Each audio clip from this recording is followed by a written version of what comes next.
नीतीश मंत्रिमंडल के विस्तार में बने नए मंत्रियों ने आज अपना पदभार ग्रहण किया।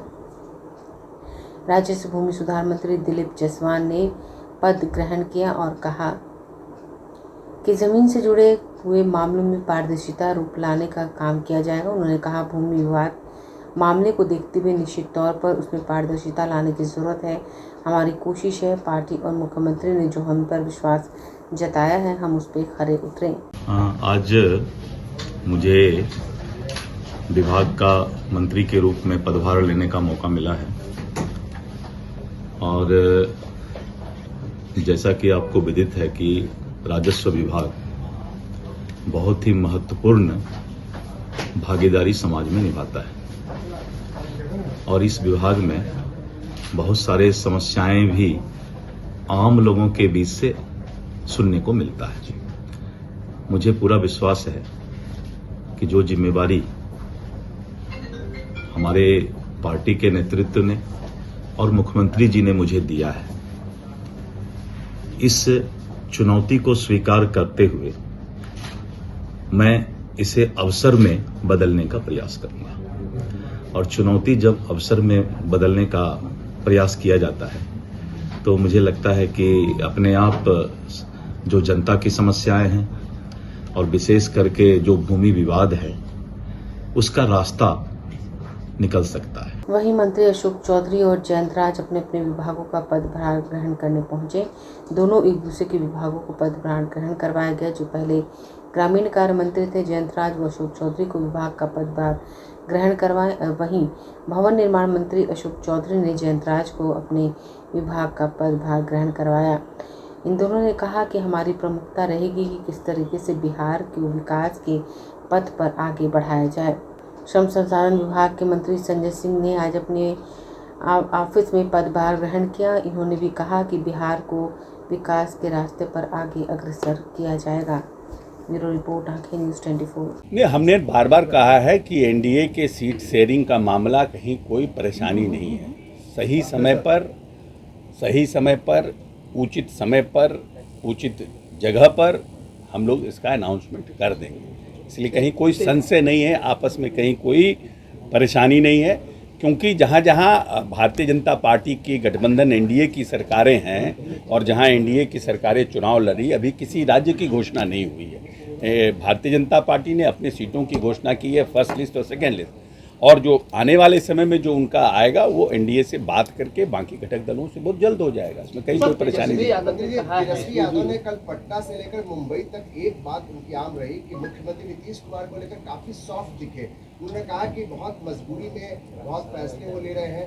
तो क्या लगता है कि कुछ तेजस्वी यादव का लगता है ज्यादा ही सॉफ्ट है उस चीज को लेकर? देखिए, ऐसा है ना कि कोई भी राजनेता जो बिहार की राजनीति करते हैं, क्योंकि 18 साल में नीतीश कुमार ने जो काम को किया है, निश्चित रूप से कहीं ना कहीं तेजस्वी जी जब सरकार से हटे थे तो उन्होंने नीतीश जी के ऊपर व्यक्तिगत प्रहार किया था और उनके पिता श्री लालू प्रसाद यादव जी ने व्यक्तिगत प्रहार किया था और व्यक्तिगत टिप्पणियां की थी। राजनीतिक जीवन में विचारों का मतभेद हो सकता है, हम कहीं जा सकते हैं, हम कहीं आ सकते हैं, लेकिन व्यक्तिगत टिप्पणियों से परहेज करना चाहिए। हमको लगता है तेजस्वी जी ने जरूर कोई सर्वे कराया होगा और सर्वे में ये पता चला होगा कि इस तरह की टिप्पणी करने से और नीतीश जी के प्रति आक्षेप करने से उनको नुकसान होगा, इसीलिए वो सॉफ्ट हो रहे हैं। शिक्षक भर्ती को लेकर के उन्होंने कहा कि माफिया राज को लेकर के शिक्षक भर्ती में जो प्रश्न आउट हुए हैं उसको लेकर नहीं, वो प्रश्न आउट हुए हैं कि नहीं हुए हैं उसमें भी अभी क्लैरिटी नहीं है। बिहार पब्लिक सर्विस कमीशन ने कहा है कि मेरा प्रश्न आउट नहीं हुआ है।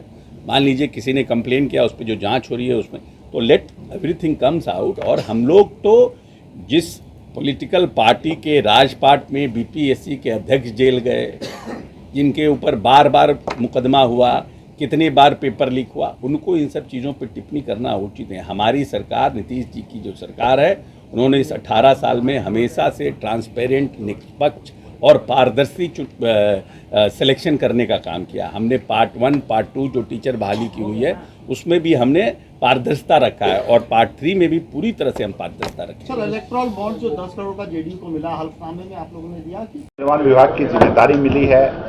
इसके पूर्व में ये जिम्मेदारी बड़े भाई अशोक चौधरी जी के पास में था। और जब से माननीय मुख्यमंत्री नीतीश कुमार जी नेता बने हैं बिहार के 2005 से, तब से बिहार में खास करके भवन के क्षेत्र में बहुत ज़्यादा काम हुआ है।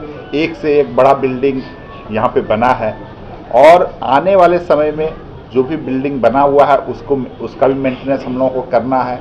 और जो नया बिल्डिंग भी हम लोगों को जो बनाना है, जो अन्य विभागों का, ये तो चूँकि मदर विभाग है, सभी विभागों का जो है वो भवन ये बनाता है विभाग, तो हम लोग आगे जो भी इस विभाग का रूपरेखा पहले से तैयार है, उस रूपरेखा को आगे बढ़ाने का काम करेंगे। क्योंकि नेता का तो एक रूप, हम लोग के जो नेता हैं नीतीश कुमार जी, उनका एक रूपरेखा तैयार है, उस तैयार रूपरेखा को आगे बढ़ाने का हम लोग काम करेंगे।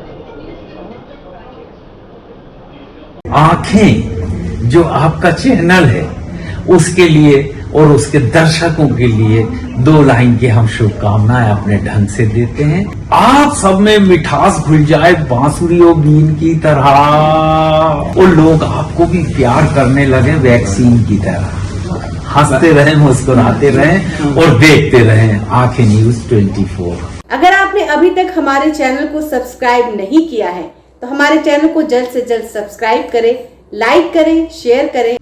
अगर आप भी अपने दुकान, प्रतिष्ठान, school, college, coaching centre, restaurant, cafe का विज्ञापन देना चाहते हैं, वो भी किफायती दर पर, तो आंखें न्यूज 24 लेकर आया है आपके लिए एक सुनहरा मौका। आंखें न्यूज 24 न्यूज पोर्टल की दुनिया में बिहार का सबसे उभरता हुआ चैनल, जहां बिहार झारखंड से जुड़े तमाम बड़ी खबरें देखने को मिलती है। तो देर किस बात की, आज भी जुड़े आंखें न्यूज 24 के साथ। संपर्क करें हमारे व्हाट्सएप नंबर 8935876430 पर। क्या आप पत्रकारिता के क्षेत्र में अपना कैरियर बनाना चाहते हैं? तो आज ही Royal Ashoka Institute of Mass Communication and Journalism में अपनी जगह सुनिश्चित करें। आर्यभट्ट ज्ञान विश्वविद्यालय पटना से मान्यता प्राप्त 100% प्लेसमेंट के साथ royal Ashoka Institute of Mass Communication and journalism नामांकन जारी है। हमारा पता है DS/16 गायत्री मंदिर के समीप, कंकड़बाग, पटना 8,20,000। आप हमें संपर्क भी कर सकते हैं। हमारा मोबाइल नंबर है 9955456126।